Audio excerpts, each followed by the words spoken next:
Hi guys, meron tayong unboxing video for today. Ito na, dumating na. Yan. Meron siyang label. Naka-bubble wrap naman siya guys. Buksan na po natin ano. Ay, check lang po natin yung plastic pala. Kung may problema o wala. Okay, so far wala naman po no. All safe naman po. Wala naman pong pagkakabutas. Okay, so buksan natin to no. Na. Okay, so ayan.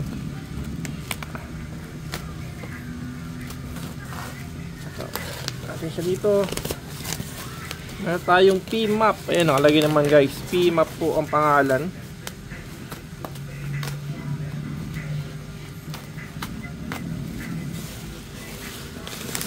Okay, so ano laman ni P-map?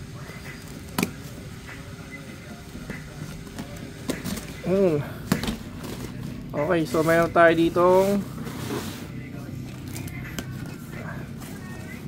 okay. Ito.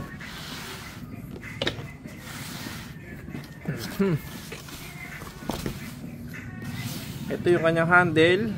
Ayan, kita-kita naman yung ating actually napakanipis lang nung ayan siya kasamang pinaka yung pagpapalit natin no.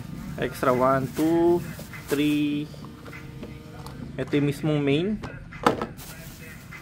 So meron tayong 5 almost 4 yung kanyang kasamang extra no. Tapos ito yung pang 5 yung ating mismong kasama talaga niya. So meron siyang ito yung kanyang bucket guys. Actually guys yung bucket niya may kasama siyang gulong. Pero syempre expected natin yung pagka-bucket yung plastic na medyo manipis lang ano. So ingatan lang natin pagkabutas sa kapag dapat di siya agad mabibilad ano.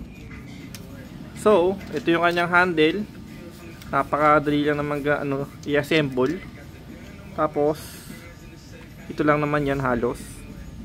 Adjustable yan guys, ayan. Ewan ko nung gaano siya kahaba pero mahaba na rin to guys. Or standard na pang lampaso talaga. Tapos syempre ito yung pinakadulo. Tuluwagan lang natin to. Ayan, para masalpak natin siya.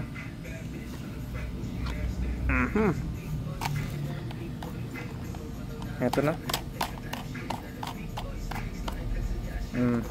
Ayan o. Diba? So, nakabit na natin siya. Ito, di ko lang alam kung stainless yung tornilyo na dito, no? Pero hopefully kasi, syempre. Tapos, ang gamit natin siya dito. Ayan, ganyan. Luwagan lang sa dulo. Ayan, diba?